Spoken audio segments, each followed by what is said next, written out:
I have to pick up a script for Ike and my Lipitor. I'm here with Bear. You don't just sit there staring, smiling at a dog.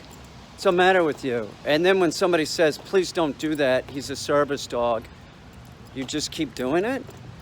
How many times have I seen this happen? Fuck. People just don't get it, do you? Staring at a dog? You think that helps the dog, huh? It's all about you. He has a service dog vest on today. Even if he didn't, even if it was a non-service dog, you don't do that. You know, like looming over the dog. You know, smiling.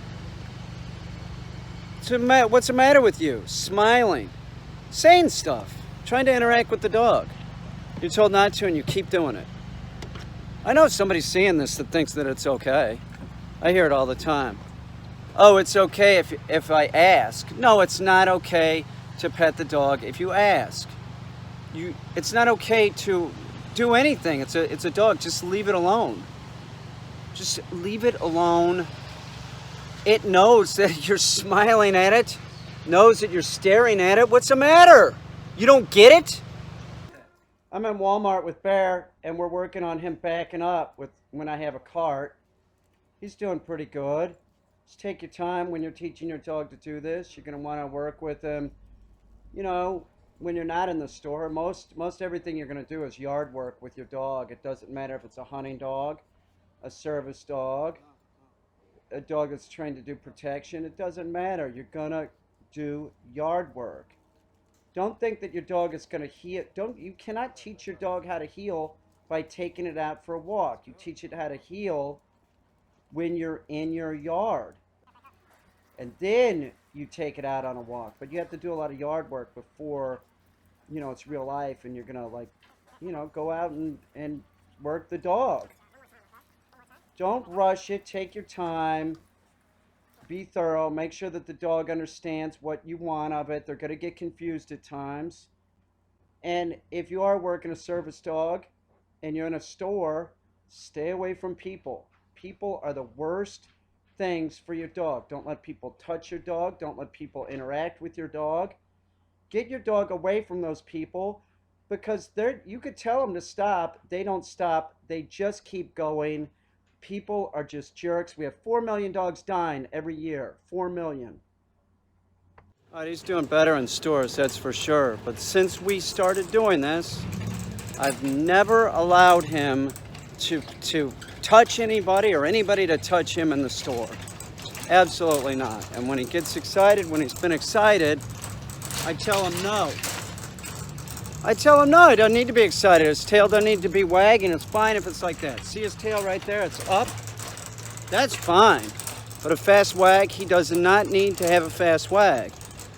If I'm telling him no, don't be excited. Excitement is the point that all dogs make mistakes. They bark, lunge, bite, or just don't listen.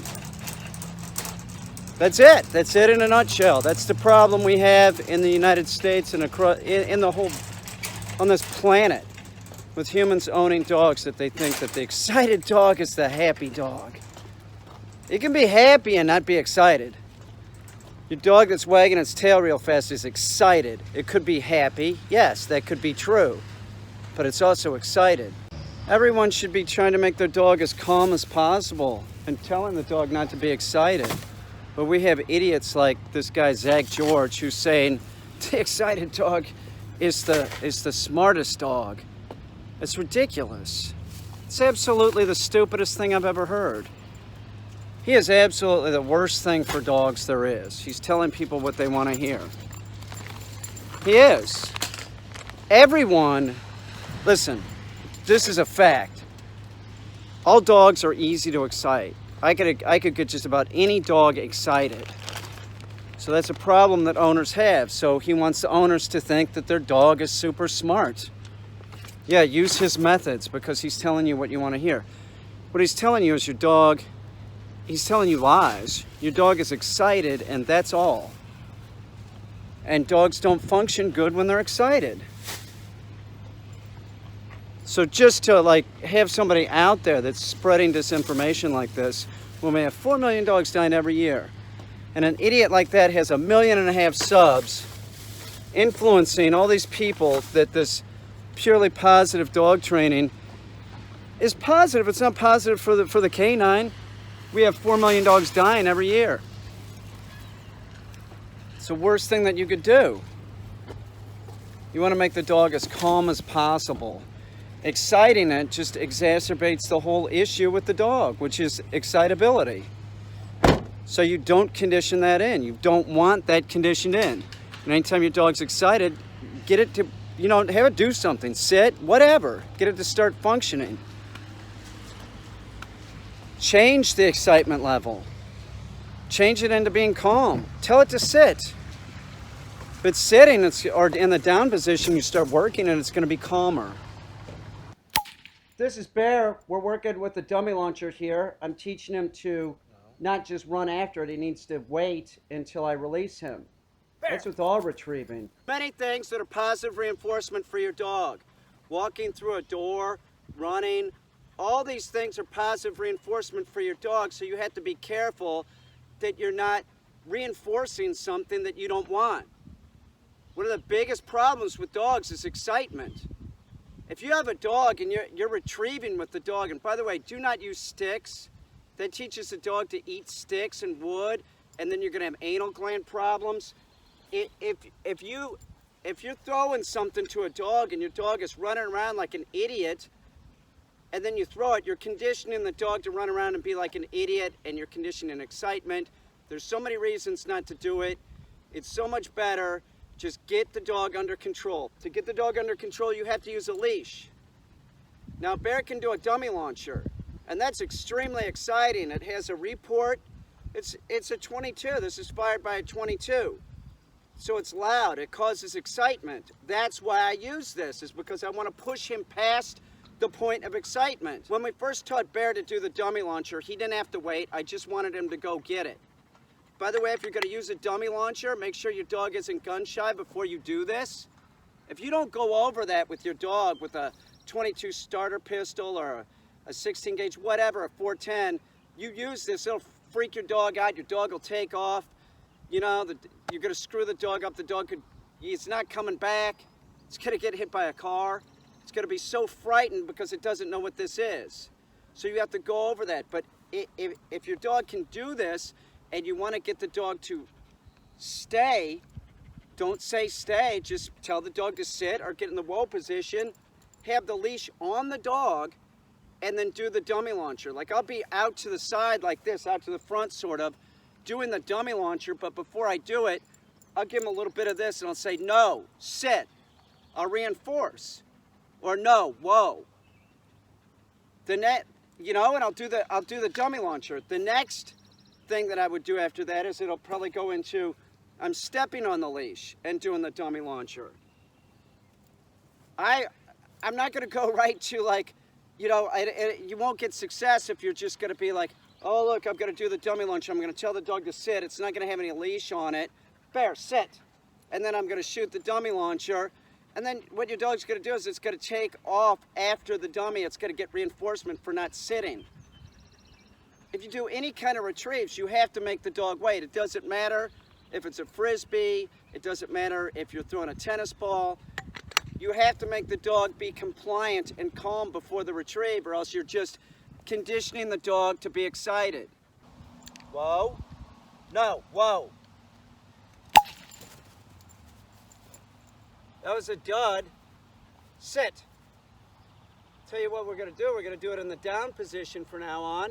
If you're having issues like that, put the dog in the down position. It takes more energy for him to get up. You might get more success. So that was screwy, so I'm going to go pick up the thing, but it was a dud, so it's only 20 feet away.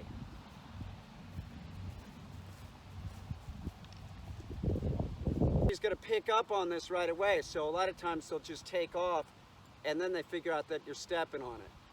So I'm going to reinforce before I do this. No, sit! I'm saying no because I know that he's excited. He's not doing anything wrong, but I know where his mind is going.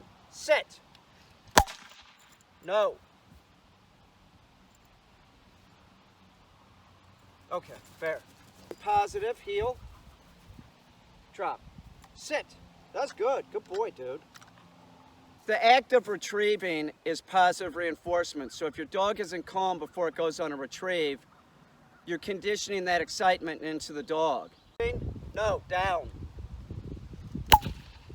That's another dud, but he could go get it. Bear. Dog screws up. Here, Bear, get over here. If the dog's screwing up and the dummy launcher, whatever you throw out there, and then you had the dog go on it, you just gave the dog positive reinforcement. Stop being lazy and go get the retrieving item yourself. Don't let the dog go on the retrieve. It messed up. If it messed up, you're just screwing up. This notion that just, oh, I understand you love your dog. I love this dog. He's not even my dog. I get it. But you're not helping the dog by just letting it do whatever. Down.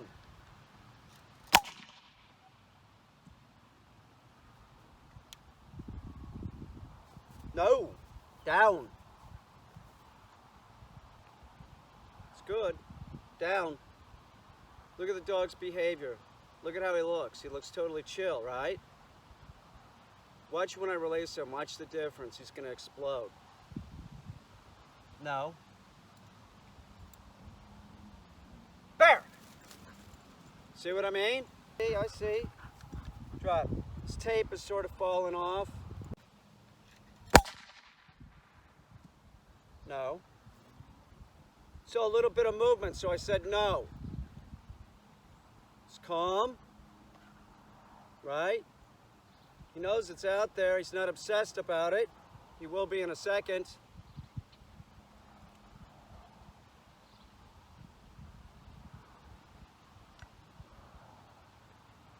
Bear! Bear!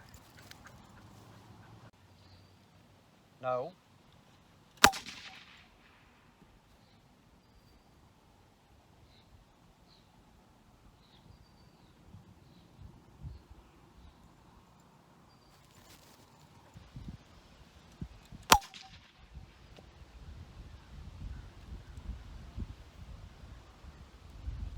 Bear!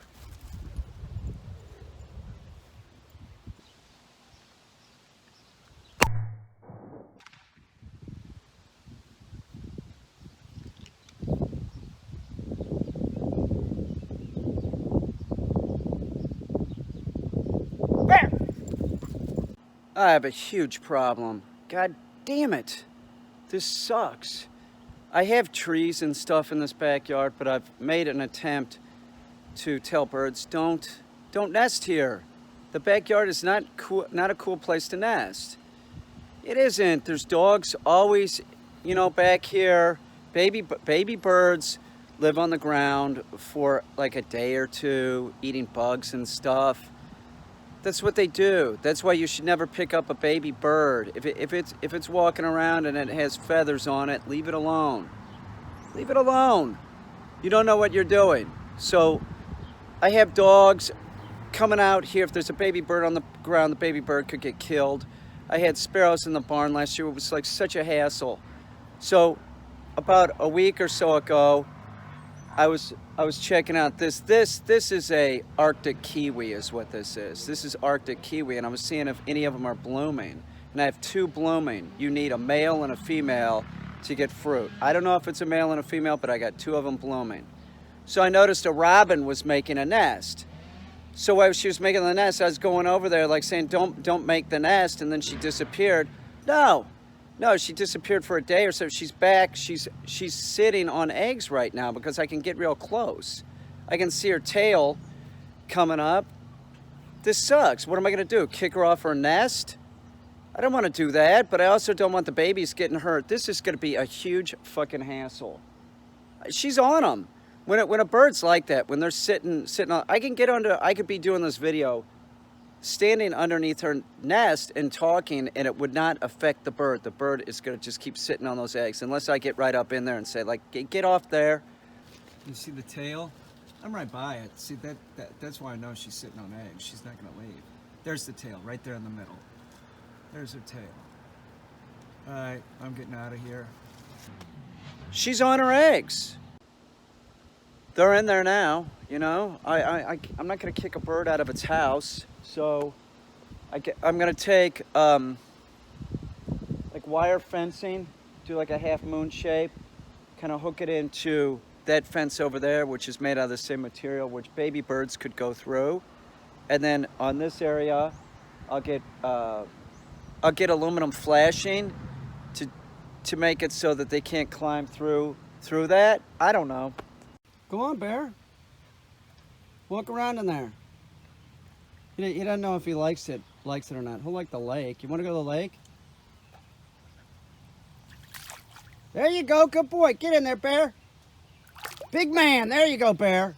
Ah, he's brave. He's doing it. He's still not sure if he likes it. Yeah, there you go. Good boy. I'm telling you, he's a water dog. He just hadn't figured it out. Yeah, there you go. He reminds me a lot of a Chesapeake Bay. Not just because of the curly coat, just his behavior. He's cocky, man. It's a real cocky dog. I'm definitely taking Bear swimming.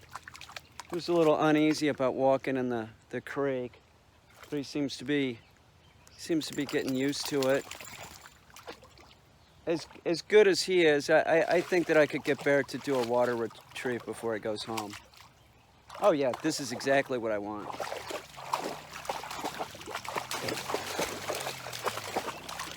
See? Good. This is the poodle in this dog.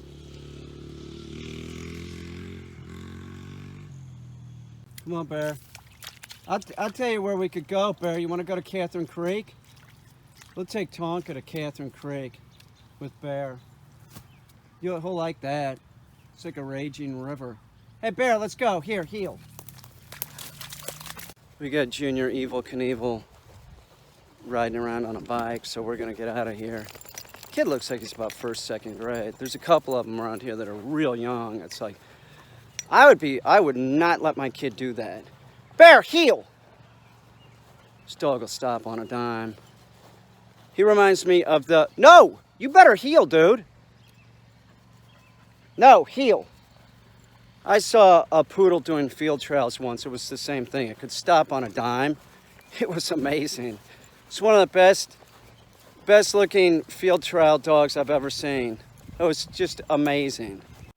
I have a client here. He's about 1 year old. He's a poodle Aussie Shepherd mix. The dog has a real good nose. Real good, way better than average. I put this in my yard. He went right to it. I need to start making things more difficult for him. So the plan is put it in tall grass. It's gonna make it very difficult. Also the color, he can't see this. Even if this was on the ground like that, the dog is down low. We can see stuff because we have the advantage of being up high. The dog doesn't. If you're ever wondering if your dog can see something, get down at your dog's level. They can't see it. So in this tall grass, he's definitely not going to be able to see it. I don't know if he can do this, but let's give it a shot. I'm just going to chuck it over here. One other thing that's going to make it more difficult is there's a groundhog that I just saw that was in this area. That's going to sort of stump him. This definitely is going to blend in. I think he can find it. I think, but I'm not sure. But let's give it a shot. Well, it's way out there. Good luck, Bear. Okay, I have Bear with me. He's out here already thinking that he's looking for something, that I have something out here, which I do. I didn't even give him the command. I'll take him over by the tall grass and I'll give him the command. He's already looking though, look at him. I don't think he's gonna know to go in the grass unless I direct him into there. And there's that groundhog, which is an issue.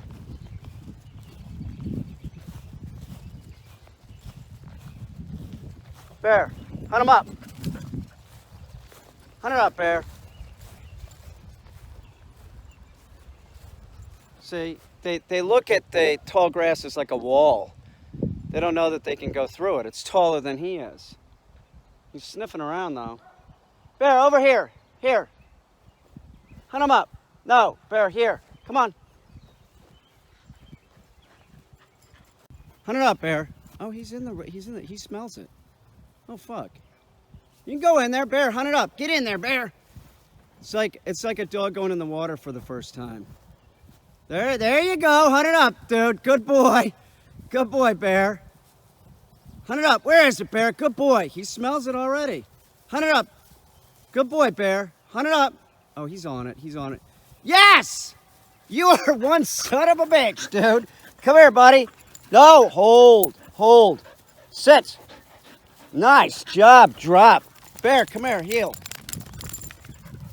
No, heel. Sit. That is very good, Bear. Okay. This dog's exceptional at scent work. It's real good. He can cover a lot of territory too. It's like real fast. Now his owner has grandkids. She could do the same thing, say to her grandson, go over there and hide in the grass, get down low, and then Bear's gonna come find you. That's what you would be doing if you wanted this dog to be a search and rescue dog. Hide the human and then have the dog go find the human. This dog would make a great search and rescue dog. He's great. He finds human scent like no problem. He's totally into it. I'm working with Tonka and Bear, and what I'm doing is I'm working on honoring and them functioning together. Now, Bear can function with Tonka. That doesn't mean that he should function around an untrained dog. He won't. The untrained dog will just make everything horrible. But Bear functions pretty good, and I'm also working on heel. Now, what I'm doing is I have them sit, and then I call them one at a time, and they have to go in the order that's called. I'm calling Tonka first. Tonka comes into heel, and then Bear has to come into heel and heel next to Tonka. It's, this is one of those things. It takes practice. It's not easy for me. It's not easy for Tonka. It's not easy for Bear. You're not going to get anywhere unless you take the time, spend the time with your two dogs and get them to function, and paying attention to what you're saying. Now I'm releasing them with their names. Like if I said here or heel, it screws everything up. They'll both come. They know what we're doing. So if I say Tonka, he's going to come and spin into heel. And the same thing with Bear. I could say Bear, heel. But you see what I'm saying? Like that, you have to use the dog's name. Like if you're doing retrieves with two dogs, you release, you can't release them both. You can't give them a command to go, because they'll both go get it. And then you're going to create fighting. I have Tonka at whoa right now. So with retrieving, it's the same thing. You release the individual dog with its name. I'll do that when I'm like, whatever. Like if I have a dog sitting waiting to eat. Like I might say, you can't touch it until I tell you to, and then I'll say the dog's name. The dog's name, the dog doesn't understand its name. They don't have birthdays. They don't have birthdays. They don't really have a name. The only name that they have is used on, to release the dog, to get the dog's attention, or when you're at the vet's office. The dog does not understand it has a name. If there were two dogs named Bear, they're just going to get confused. People have to start, being more realistic about their dogs. Stop thinking that they're psychic. They're not psychic. So many dogs are put down every year. 4 million are dying every year. It's ridiculous. Because people are unrealistic. They think that like it has like human qualities or it's psychic, and it's not. You want a trained dog? It's about repetition. If you don't have the time, Bear left a little early, it's okay. But if you don't have the time, you pay somebody like me to get the work done, and then you can work with your dog. This is just a different view. But it's the same exercise. It's the exact same exercise. We'll go out in the field and do this. Now, see how Bear's sniffing Tonka? You would tell the dog no. They're going to get distracted. They're going to screw up. You have to build on success. I did not tell him to go in the down position like that. That is improper. But I'm at a distance, so I'm just going to call him to heel before he screws up anymore. Bear's a young dog. He's about a year old. He's not very old at all. So we do this over and over again. And sometimes when you're doing this, you're not going to get success. It's going to be difficult. That's just how it is. If you want things to go easy, then why'd you get a dog? If you got a dog and you don't want to spend the time training it, why'd you get the dog? They're expendable. People look at them as expendable. You say it's not expendable, but it is. If that dog that you love bites your kid, you get rid of it. In a heartbeat, you're getting rid of it. That's just how people are. So why didn't you train the dog? And why did you let the kids run around the dog? It's a question that, everybody should be asking themselves that, like, wants to get a dog, but you don't. You just think it's going to go easy. People are unrealistic. Maybe you had experiences with somebody else's dog when you're a kid and you think all dogs are a certain way. They're not. All dogs have different personalities. That's a fact. Some dogs are higher drive than others. Tonka's extremely high drive. What I've done is I've put 2 place targets out here in this field, one here, and Bear's sitting on one. And what I'm doing is I'm just casting him right and left. Sometimes I'm calling him to heel. And then casting him back to one of the place targets. This is just a few minutes of me drilling the dog, and we're going to go in and get Tonka and do something else. But this is a way you can exercise your dog. I'm using discipline. I'm telling him to do. I'm saying go over there and sit on there and be a good boy. You're a good boy, dude. He is a good boy. It's a very smart dog. He is. He's real smart. Hey, Bear, kennel. No, kennel. This is something that you could do if you've worked with your dog. You could go out and, this is a game.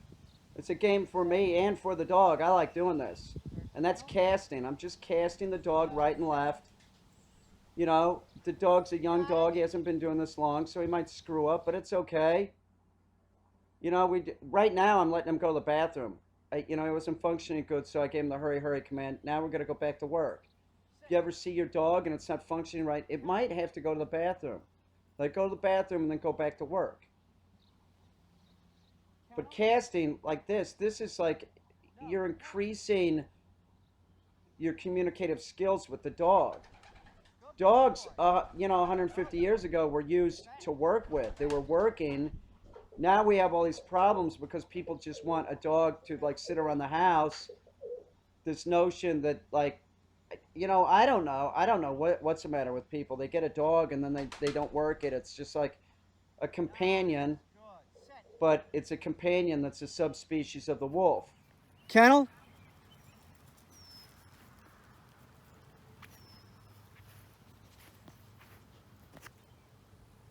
Kennel?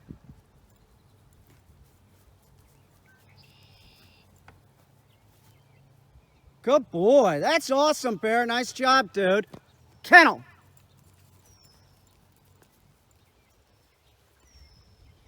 Sit.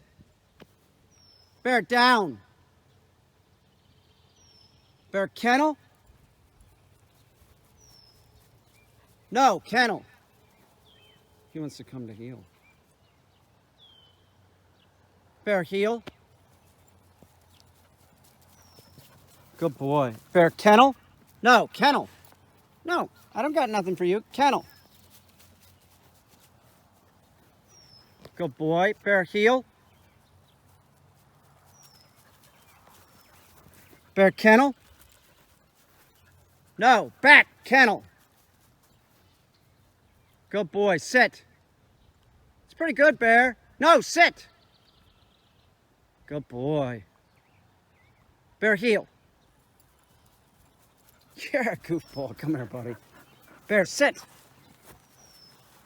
You're a good dog, dude. We're gonna go get his buddy Tonka. We're gonna work on healing off leash, the two of them together.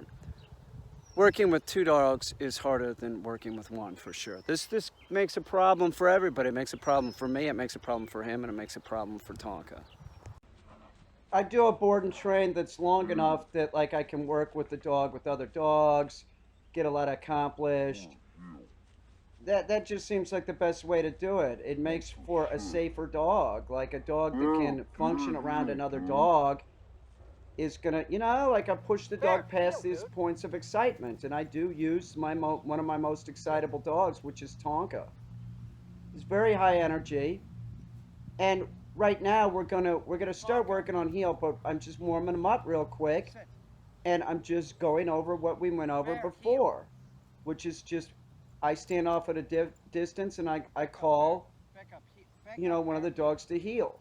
And I'm making sure that like they're doing it proper. That's using discipline. Discipline isn't smacking your dog. That's not what discipline is about. Discipline is making the dog do it right. Don't be hitting the dog. It's totally inappropriate. I do have an e-collar on the dogs, but the e-collars that I use are e-collar technologies, and I'm using them lower than a human can feel it. Bear, back up right now, man. And sometimes you'll see Bear kind of shake or whatever, and he's probably on about 12, which is way lower than a human can feel it. So what's the big deal here? This notion that you're supposed to be purely positive with the dog is nonsense. That is not operant conditioning, by the way. That's a subsection of operant conditioning. Operant conditioning is what I do. It's about both the positive and the negative, and the alleviation of both. We go over this. It's just repetition. See, dog training's boring. No. He got off his mark. I'm making him stay. I tell Tonka to sit. Bear heel. And then he's going to do it again in a second, and I'm going to grab him by the harness with upward, and kind of pull him off of his feet and put him back into position. Tonka heel. But he has to learn because he's screwing up. And the dog needs to know everything is an implied stay. I said stay. I don't say stay. Don't say stay with your dog. Back up, Bear. Stay's built into the command. Bear, back up and get a heel, dude. It's implied. Sit. So if the dog screws up, you need to put the dog back where it was. So when he screws up,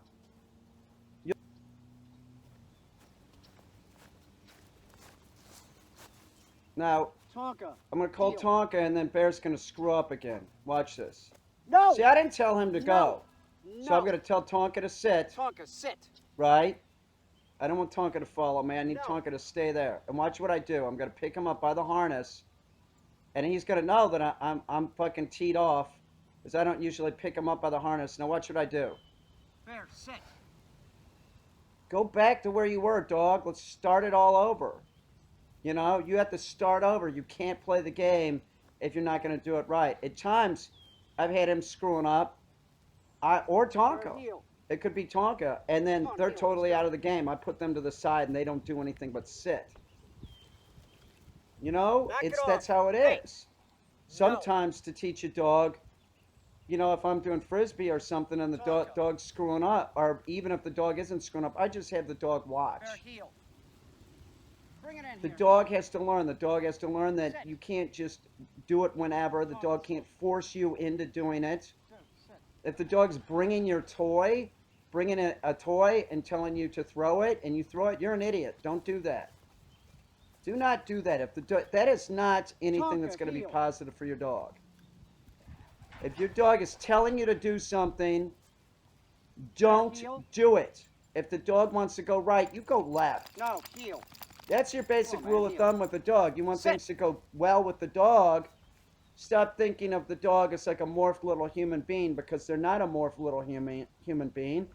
It's a subspecies of the wolf, and they can bite, and they can definitely not listen.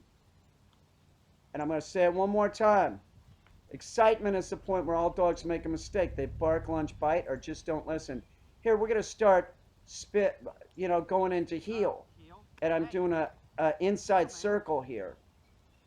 And I've worked them several times doing heel. and they're getting better at it. But they're not going to get better. You know, they're not doing great, but they're sort of okay. Heel.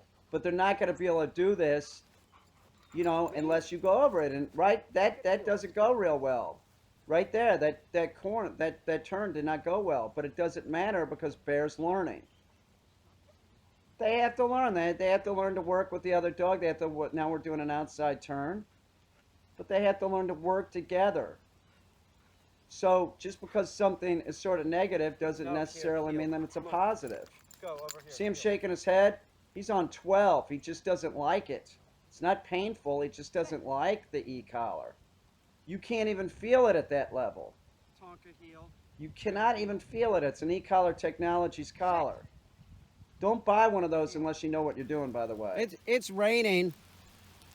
You should work your dog in all kinds of weather conditions. The dog needs to function. This is definitely a distraction, especially for Bear. He's not used to being out in the rain like this. Nah, don't be, they want to play grab ass and shit. Two mows, I'll tell ya. Look at Bear. He's trying to bite the water, bite the rain.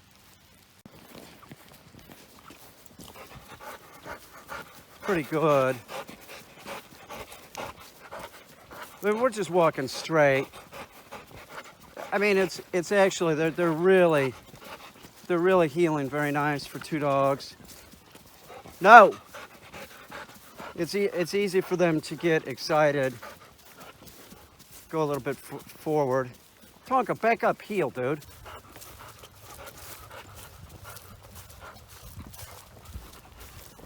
Starting to rain harder. We're gonna go in. They will function together fairly good. Bear, heel.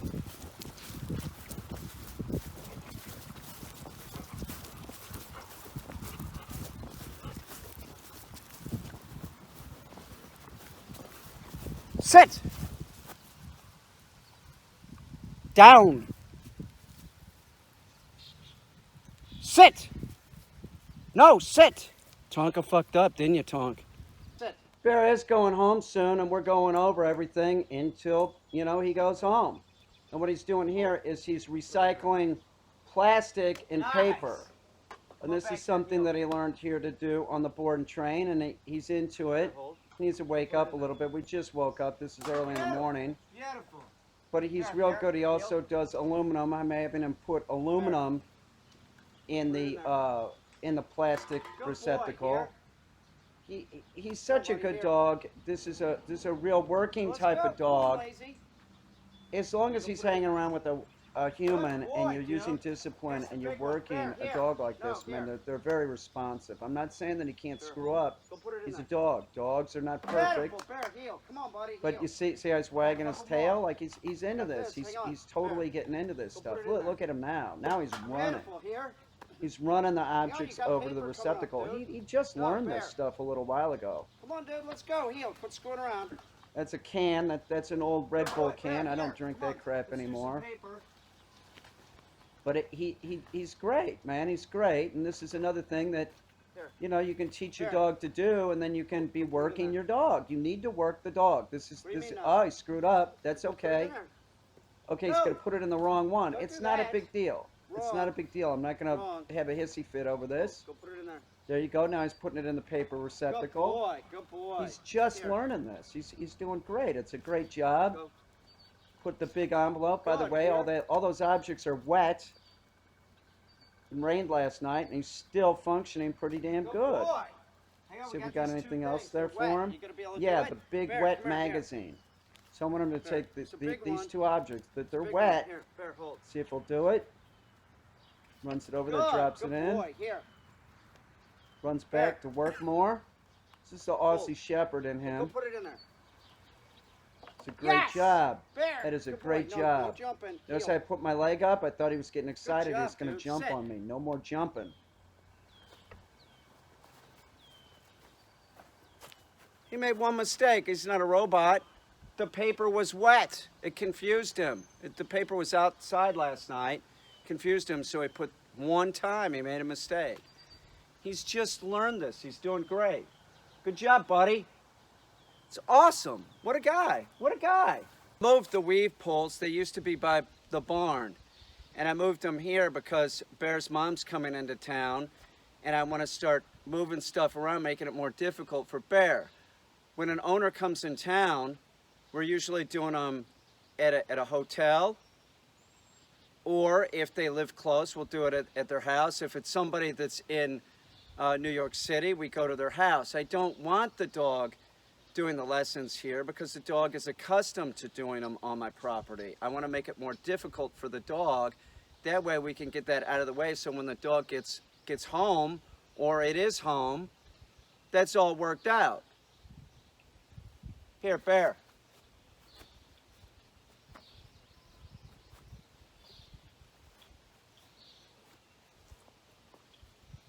Come on, Bear, here.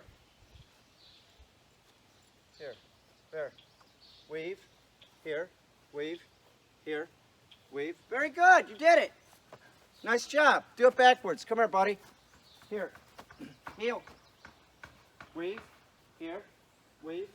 Here. Weave. Good. Good boy. Here. Here. Weave. Here. Weave. Here. Weave. The important thing about the weave pulls is that I'm not teaching the dog to do this for dexterity or agility. It's not really about that. That term agility isn't really what it's about. What it's about is the dog being compliant and following direction. And a dog that doesn't know the weave pulse, that you haven't taught this to, you point to this and try and get them to do it, they're not going to do it. It's all about following direction. This is something that if you have a yard and your dog's trained to do this, you can go out and use discipline, and each time you have the dog go through the weave pulse, you're getting success. This is a positive thing for the dog. And it's a positive thing for you because your dog's going to listen to you better. That's what the weave pulls are about. I teach the weave pulls to a dog so that the dog starts understanding that they need to listen to me. It has nothing to do with dexterity. It has nothing to do with any of that. Even if I taught the dog to do a whole agility course, it's all about the dog being compliant and following direction. That's what the weave pulls are about in a nutshell. I'm at Home Depot with Bear.